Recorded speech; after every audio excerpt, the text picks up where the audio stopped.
Hello' everyone, দেখা পাইছে আজি ক'ত আছোঁ? এইফালে ধুনীয়া একদম শাল বাগান। আৰু বৰ্তমান আমি গৈ আছোঁ ধুবুৰী ক'ত যাওঁ আপোনালোকক দেখাই থাকিম। চ' ভিডিঅ'টো ষ্টাৰ্ট কৰি দিছোঁ একদম ৰাস্তাতে। আমি চাপৰ পাৰ হ'লোঁ বৰ্তমান, আৰু এইখিনি কি কয় জেগাখিনি নাম নাজানো। তো ৰাস্তাতে ভিডিঅ'টো ষ্টাৰ্ট কৰিলোঁ। ক'ত যাওঁ আজি আপোনালোকক দেখাই থাকিম, চাব পাৰিব। আৰু এয়া অলপমান চাই লওক ৰাস্তাটো, মজা লাগিছে। খালি ফাগুনৰ বতৰ কাৰণে একেবাৰে অকণমান উৰুঙা হৈ আছে, বাকী চব ঠিকে আছে। তো ভিডিঅ'টো ষ্টাৰ্ট কৰিছোঁ, চাই থাকিব। আৰু ধুবুৰীৰ কিছুমান জেগা আপোনালোকক আজি দেখাই থাকিম।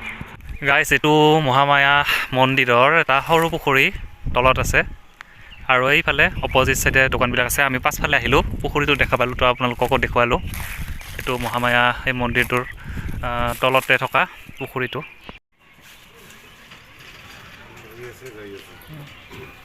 থালিবিলাক কিমানকৈ? আমাকে ধূপ চাকি দিলে হ'ব, বেলেগ নালাগে। ফল নালাগে, ধূপ চাকি দিলে হ'ব। বহুত দিনৰ পাছত এয়া আহিছোঁ মহামায়া মন্দিৰ দৰ্শন কৰিবলৈ। বহুত বছৰে হ'ল তালৈকে নোযোৱা। তো আহিলোঁ, আহিয়েই গেটৰ প্ৰৱেশ দ্বাৰখন আপোনালোকক এবাৰ দেখুৱাই লৈছোঁ। আৰু চাৰিওফালে দোকানবিলাক দেখা পাব, দুই চাইডতে দোকানবোৰ আছে। আৰু পূজাৰ সকলোবোৰ সামগ্ৰী ইয়াতে উপলব্ধ। আপোনালোকে যদি ইয়ালৈ আহে গোটেইখিনি পাই যাব। ষ্টুডেণ্ট বহুত বেছি দেখিছোঁ, হয়তো ক্ষেত্ৰ অধ্যয়নৰ কিবা প্ৰজেক্ট হ'বও পাৰে তেওঁলোকৰ। আৰু মন্দিৰৰ চৌহদৰ ভিতৰৰ ভাগ, তো যিহেতু মন্দিৰৰ ভিতৰলৈকে মই সোমোৱা নাই, তো বাহিৰৰখিনিকে অকণমান আপোনালোকক দেখুৱাবলৈ চেষ্টা কৰিছোঁ। ভাইটি ভিতৰলৈ গ'ল, সি পূজা কৰিছে ভিতৰত গৈ পেলাই, আৰু মই বাহিৰৰ এই চাকি জ্বলোৱা ঠাইখিনিতে ৰ'লোঁ। আৰু বাহিৰৰ সুন্দৰ যিখিনি আধ্যাত্মিক পৰিৱেশ, সেইখিনি অকণমান কেমেৰাত বন্দী কৰিবলৈ চেষ্টা কৰিলোঁ। বিভিন্ন ধৰণৰ ইয়াতে ঘৰ দেখিছোঁ, ঘৰ নহয় অৱশ্যে, এইবিলাক বহুতো কিবাকিবি মন্দিৰ হয়। ভাইটি আহিলে পূজা কৰি টিপটপ হৈ পেলাই, আৰু আমি এতিয়া ওপৰৰ ফালে গতি কৰিলোঁ। আৰু দেখা পালোঁ এটা হনুমানৰ প্ৰতিমূৰ্তি ওপৰত তেনেকৈ বনাই থোৱা আছে। আৰু ষ্টুডেণ্টবিলাকৰ পাছে পাছে আমিও খটখটি বগাই গ'লোঁ। আৰু এক মনোৰম দৃশ্য তলৰ ফালে চালোঁ, দেখিলোঁ একেবাৰে চাৰিওফালে সেউজীয়া হৈ আছে। তো এনেকৈ উঠি আমি ওপৰৰ ফালে আকৌ বগাবলৈ চেষ্টা কৰিলোঁ। আৰু তাতে গৈ পাওঁ মানে কেইখনমান দোকান পালোঁ। আৰু এইখিনিতে আপোনালোকক এটা কথা ক'ব খোজোঁ যে এটা শক্তিপীঠ হ'ল মহামায়া মন্দিৰ। যেনেকৈ গুৱাহাটীৰ কামাখ্যা মন্দিৰ এটা ডাঙৰ শক্তিপীঠ, ঠিক একেদৰে ধুবুৰী বগৰীবাৰীৰ যিটো মহামায়া মন্দিৰ, সেইটো এটা শক্তিপীঠ হয়। আৰু ইয়াতে বিভিন্নজন ভক্ত আহি পূজা সেৱা কৰে। তো আমি অৱশ্যে ইয়াতে চাবলৈহে গৈছোঁ কি আছে কি নাই। আৰু ঐতিহ্য মন্দিৰটো এক বিশেষ ঠাই ইয়াত, সেইকাৰণে ষ্টুডেণ্টবোৰ আহিছে। আৰু সিহঁতৰ যিবিলাক প্ৰজেক্ট আছে, ক্ষেত্ৰ অধ্যয়নৰ বিভিন্ন ধৰণৰ কাম, সেইবিলাক ইয়াতে তেওঁলোকে কৰিব পাৰিছে। ইয়াৰ পৰা অৱশ্যে বহুতখিনি তেওঁলোকৰ নলেজো গেইন হৈছে। অৱশ্যে তেওঁলোকে বহুতখিনি কথা শিকিব পাৰিছে। মোৰ পিছফালে সেইটো দেখিছে শিৱ মন্দিৰ। আৰু এতিয়া আমি নামি আহিছোঁ তলফালে। এতিয়া আমি এয়া মহামায়া পাহাৰত আছোঁ মন্দিৰত, আৰু ওপৰত উঠিছিলোঁ, এতিয়া ওপৰৰ পৰা নামি আছোঁ। তো গোটেইখিনি দেখুৱাব চেষ্টা কৰিছোঁ। এইফালে এতিয়া গোটেই পাহাৰৰ এই চিৰিমাখা বগাই আছোঁ। আৰু আহি পাই গ'লোঁ এয়া পাহাৰৰ ওপৰত, মহামায়া মন্দিৰৰ একেবাৰে পাহাৰৰ ওপৰত। আৰু এয়া গোটেইখিনি চিৰি, মানুহৰ ভিৰ। তো আপোনালোকক দেখুৱাব চেষ্টা কৰিছোঁ। এটা ভাল লগা পৰিৱেশ, আধ্যাত্মিক পৰিৱেশ। ইয়াতে ভক্তসকল আহি আছে, আৰু চাব আহিলোঁ বহুত বছৰৰ পাছত মহামায়া, যিহেতু বিখ্যাত এটা মন্দিৰ ধুবুৰী জিলাৰ। তো তালৈকে আহিছোঁ, আৰু ইয়াৰ গোটেই পৰিৱেশখিনি অলপমান চমুকৈ আপোনালোকক দেখুৱাব চেষ্টা কৰিলোঁ। তো কিবা থাকিও যাব পাৰে, গোটেইখিনি হয়তো দেখাব নোৱাৰিব পাৰোঁ, বেয়া নাপাব। তো যিমানখিনি পাৰোঁ আপোনালোকক দেখুৱাই গৈ থাকিম, আৰু আশা কৰোঁ আপোনালোকৰ ভিডিঅ'টো চাই ভাল পাব।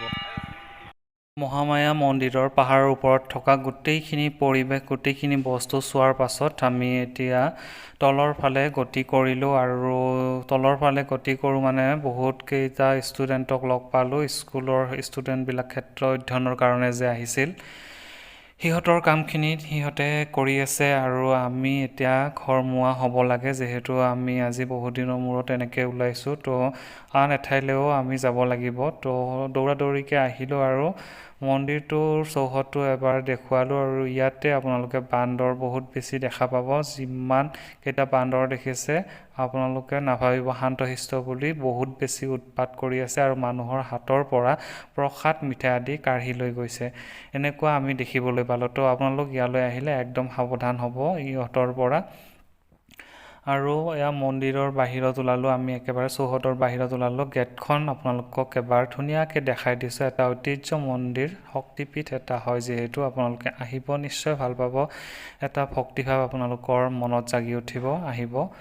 শান্তিময় পৰিৱেশ আৰু বহুত মানুহৰ আগমন হৈ আছিল। আৰু আমি এতিয়া ইয়াতে বহুত বেছি দেৰি নকৰোঁ, তো এতিয়া আমি ইয়াৰ পৰা যাব ওলালোঁ, যিহেতু আমি আন এঠাইলৈ যাম। যোৱাৰ আগতে দোকানকেইখন আকৌ এবাৰ দেখাই দিছোঁ। আপোনালোকক পূজাৰ সামগ্ৰী লাগিলে ইয়াৰ পৰাই লৈ ল'ব পাৰিব। ইয়াতে সকলোবোৰ পূজাৰ সামগ্ৰী আপোনালোকে পাই যাব। তো এতিয়া আহি আমি আমাৰ অন্য এটা ঠাই, আমাৰ ডেষ্টিনেশ্যন পাই গ'লোঁ। আৰু এয়া হ'ল প্ৰৱেশদ্বাৰ। সোমালোঁ, এয়া হ'ল স্নানঘাট। আৰু স্নানঘাট ইয়াতে বিভিন্ন ধৰণৰ এনেকুৱা বস্তুবোৰ আপোনালোকে দেখা পাব, যিবিলাক আৰ্টিফিচিয়েলি বনাই থোৱা আছে। ওচৰেৰে এখন নদী বৈ গৈছে আৰু সেই নদীখনৰ কাষতে এই মন্দিৰটো ধুনীয়াকৈ বনোৱা হৈছে। আৰু এই গছডাল একদম আৰ্টিফিচিয়েলি গছ হয়। ইয়াতে চৰাই পাতবোৰো আৰ্টিফিচিয়েল হয়। আৰু এইটো এটা বাথৌ মন্দিৰ বুলি এনেকৈ তেওঁলোকে লিখি থৈছিল। আৰু ইয়াৰ পৰিৱেশ বহুত বেছি আপোনালোকে ভাল পাব। ইয়াতো ষ্টুডেণ্ট লগ পালোঁ, ইয়াতেও ক্ষেত্ৰ অধ্যয়নৰ কাৰণে স্কুলৰ বহুত ষ্টুডেণ্ট লগ পালোঁ।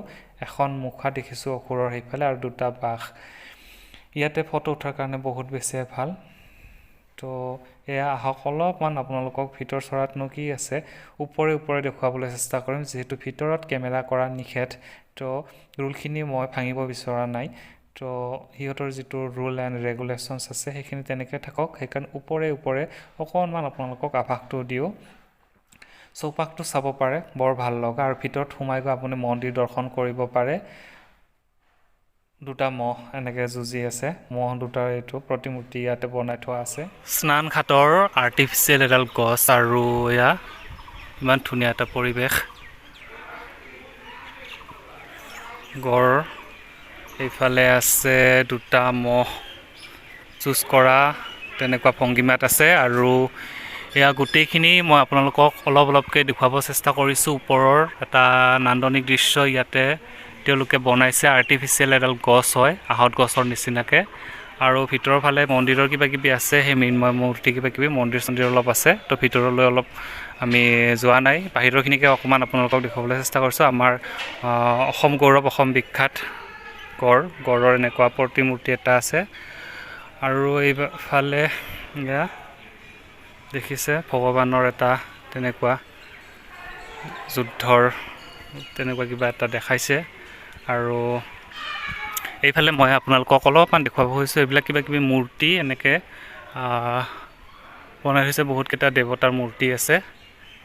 এইফালে থুলমূলভাৱে দেখুৱাইছোঁ, গোটেইখিনি ওচৰৰ পৰা দেখুৱাবলৈ অকণমান অসুবিধা হৈছে। তো এইটো এটা অসুৰৰ এনেকুৱা মুখা। তো তাৰ পাছত ইয়াতে এটা ধুনীয়াকৈ চাইনবৰ্ডত লিখি দিছে যে আপোনালোকে পঢ়ি ল'ব গোটেইখিনি। আৰু এয়া এইবিলাক বাঁহৰ এনেকৈ প্ৰতিমূৰ্তি ধুনীয়াকৈ দিছে। ভিতৰত সোমাই যাব পৰা ব্যৱস্থা আছে। আৰু এনেকৈ তিনিটা ওপৰত বেয়া কথা নক'বা, বেয়া নাচাবা আৰু বেয়া নুশুনিবা, সেইটো ধুনীয়াকৈ দেখা হৈছে ইয়াতে। আৰু ইয়াতে আৰ্টিফিচিয়েল বস্তুবিলাকতো আছে, তাৰ লগতে আমাৰ অৰিজিনেল যিবিলাক এইবিলাক আছে মাংকিছবোৰ। তো আৰু ইফালে হাঁহৰ এটা ডাঙৰ হাঁহ, তাৰপাছত নাও এখন, বহুত কিবাকিবি ইয়াতে বনাই থোৱা আছে। আচলতে দেখিলে ভাল লাগে, এটা মন ভাল লাগি যোৱা পৰিৱেশ। আৰু এয়া আমাৰ বজৰংবলী হনুমানৰ এটা ডাঙৰ প্ৰতিমূৰ্তি।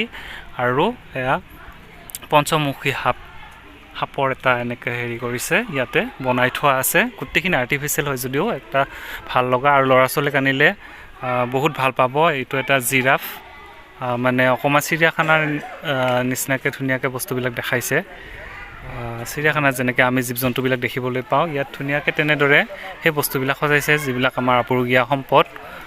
আৰু এয়া চাওক গোটেইখিনি। আৰু এয়া স্কুলৰ পৰা ষ্টুডেণ্ট। চিৰিয়াখানাৰ বাহিৰেতো আমি জিৰাফ দেখিবলৈ নাপাওঁ। তো ইয়াতে এটা ধুনীয়াকৈ ল'ৰা ছোৱালীক দেখাবৰ কাৰণে প্ৰতিমূৰ্তি বনাই থৈছে জিৰাফৰ। আৰু তাৰ লগতে মই জুম কৰি আপোনালোকক অকণমান দেখুৱাইছোঁ। ইয়াতে চাবচোন আপোনালোকে বান্দৰকেইটা কেনেকৈ শুই আছে। এইয়া চাওক, সিহঁতে একদম নিমন মনে শুইছে, গোটেইকেইটা এনেকৈ শুই আছে। আপোনালোকক মই দেখুৱাইছোঁ, ভাগৰ মাৰি আছে সিহঁতে। এয়া চাওক, স্নানঘাটৰ চৌপাশৰ সুন্দৰ এটা পৰিৱেশ আজি আপোনালোকক দেখুৱাবলৈ চেষ্টা কৰিছোঁ। আশা কৰোঁ আপোনালোকে চাই ভালেই পালে। ইয়াৰ গোটেইখিনি মই আপোনালোকক দেখুৱালোঁ।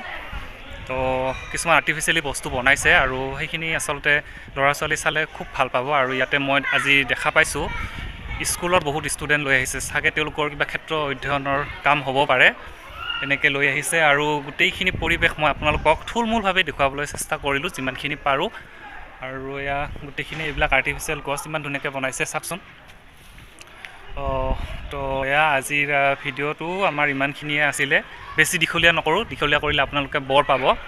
আৰু আপোনালোকে জানেই ধুবুৰী জিলাত আছে মহামায়া মন্দিৰ আৰু তাৰ লগতে আছে মহামায়া স্নানঘাট, ওচৰা ওচৰিকৈ আছে, বেছি দূৰ নহয়, 2 কিলোমিটাৰমানৰ ডিষ্টেঞ্চ হ'ব।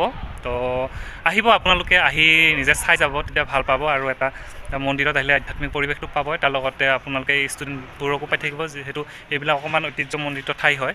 তো ইয়াতে ল'ৰা ছোৱালীবিলাকক লৈ আনিলে ভাল, তেওঁলোকে বহুখিনি নলেজ ইয়াৰ পৰা গেইন কৰিব পাৰিব। তো আজিৰ ভিডিঅ'খিনি মই এইখিনিতে সমাপ্ত কৰিব বিচাৰিছোঁ। আশা কৰোঁ আপোনালোকে ভিডিঅ'টো চাই ভাল পালে। যদি ভাল পালে লাইক, কমেণ্ট, শ্বেয়াৰ, ছাবস্ক্ৰাইব কৰিবলৈ নাপাহৰিব। আৰু নতুন এটা ভিডিঅ'ৰ সৈতে মই আপোনালোকৰ ওচৰলৈ পুনৰ আহিম। তেতিয়ালৈকে ধন্যবাদ, বাই বাই, আকৌ লগ পাম।